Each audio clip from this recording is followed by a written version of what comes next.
जो M K Gupta को कहा गया वो वही करते हैं। 1988 में रामचरण अग्रवाल टूर्नामेंट जो हो रहा था दिल्ली में, उन्होंने दोस्ती की अजय शर्मा के साथ।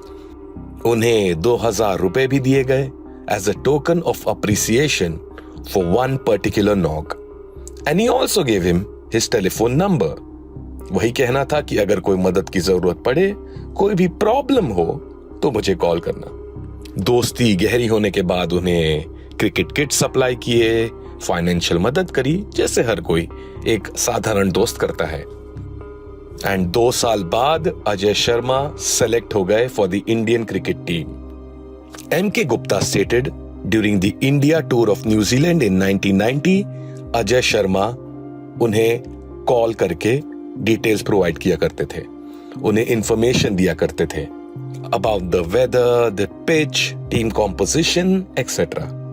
Ajay Sharma in his statement said that it was not him but Manoj Prabhakar थे जो उनके रूममेट हुआ करते थे उस समय पर, उस टूर पर, वो उन्हें ये इंफॉर्मेशन दिया करते थे।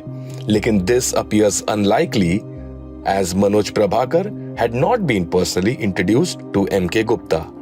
Furthermore, into the future, Manoj Prabhakar was given a sum of 40,000 rupees that was equivalent to the sum of a Maruti Gypsy with wide tires.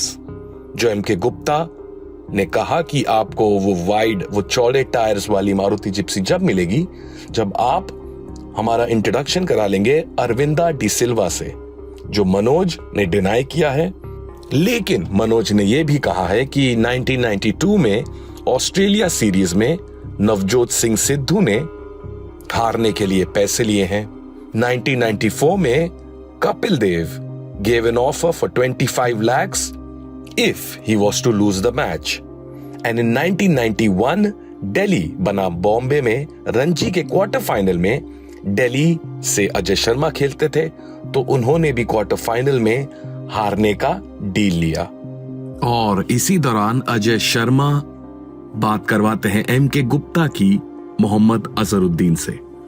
Azharuddin asked him if he could get someone to sponsor a fashion show and charity cricket matches which would cost him around 1 crore. And he told Azhar that he would have to talk to someone whom he knew in Delhi. And he approached M.K. Gupta. M.K. Gupta agreed to provide 1 crore and he arranged a meeting with Azharuddin with M.K. Gupta in Taj Palace Hotel in Delhi 1995 में। और ये arrange होने के बाद जो भी introduction हुआ था अजहर का एम के गुप्ता के साथ, उस चीज के लिए 5 लाख रुपए अजय शर्मा को दिए गए थे और मोहम्मद अजहरुद्दीन को 50 लाख रुपए काम से पहले दिए गए थे और 50 लाख काम खत्म होने के बाद। लेकिन जो टाइटन कप में लॉसेस हुए थे, जो प्रॉमिसेस नहीं पूरे किए थे अजहरुद्दीन ने, उन्होंने मेकअप किया। अजहरुद्दीन 1 पर आउट हुए, जडेजा रन आउट हो गए थे और सब कुछ प्लान के हिसाब से जा रहा था। लेकिन अंततः काम आए the cricketing God Sachin Tendulkar, जिन्होंने मैच खत्म किया, उन्हें हार के मुंह से निकाला। और इसके ही चलते सनत और सचिन ने कह दिया था कि नहीं, हम कोई भी प्लान के हिसाब से नहीं जाएंगे। जबकि आप सोचिए कि छोटा सा छोटा फिजियोथेरेपिस्ट भी इसमें इन्वॉल्व था पैसों के लिए, वहां पर Sanath and Sachin said no. I mean, that defines why he is the legend. On being asked whether he suspected any Indian player of being involved, यहाँ मैं सचिन तेंदुलकर की बात कर रहा हूँ, in match fixing, Sachin stated that during his tenure as captain, he had felt that Mohammad Azharuddin अपना 100% effort नहीं डाल रहे थे, and he suspected that he was involved with some bookies. On being asked about the India-West Indies match at Kanpur in 1994, when Manoj Prabhakar and Nayan Mongia batted slowly, he stated that he was the vice captain during the match and he was absolutely sure that there were no instructions from the management for Manoj Prabhakar and Nayan Mongia to bat slowly, and that he was so upset with their tactics कि उन्होंने इस scene के बाद उनसे कभी भी बात नहीं करी। To this, Mohammad Azharuddin first denied the allegations and he called it rubbish, but then बाद में प्रेशर के बाद, after a lot of pressure, उन्होंने हाँ कह दिया था, क्योंकि उनसे इन्वेस्टिगेशन के दौरान कहा गया था कि एम के गुप्ता दूसरे ही रूम में है, अगर आप नहीं बता रहे तो वो हमें बता देंगे। There was so much inflow of money that Azhar had a permanent locker in Taj Hotel and he used to operate it through Anil Saxena, who had the keys. Ajay Sharma लगातार उन्हें कॉल करते रहते थे। सोचिए, आपकी लाइव मैच चल रहा है और अजय शर्मा कॉल करते थे अजहरुद्दीन को पूछने के लिए कि क्या चल रहा है उस मैच में, इंफॉर्मेशन दीजिए।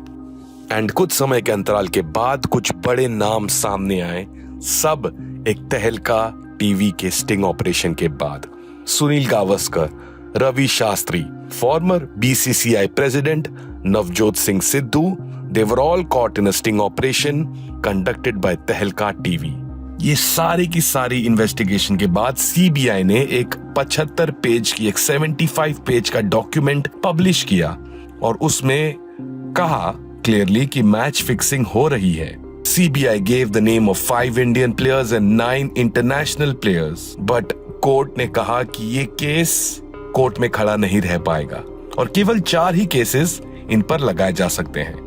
पब्लिक एक्ट ऑफ 1867 जो है gambling, section 120A IPC criminal conspiracy, section 415 cheating और वो करप्शन एक्ट। लेकिन कोई सा भी एक्ट एप्लीकेबल नहीं होगा क्योंकि वो पब्लिक सर्वेंट्स नहीं थे, वो केवल बीसीसीआई के अंडर आते थे। तो बीसीसीआई सिर्फ एक बैन इशू कर सकता था, कोई सेंटेंस नहीं। और काफी सालों तक, लगभग 13 साल तक सब कुछ शांत था और 2013 में आया IPL और उसके बाद सब कुछ बदल गया। लेकिन सब कुछ जब बदल जाएगा जब आप रुकेंगे अगले पार्ट के लिए।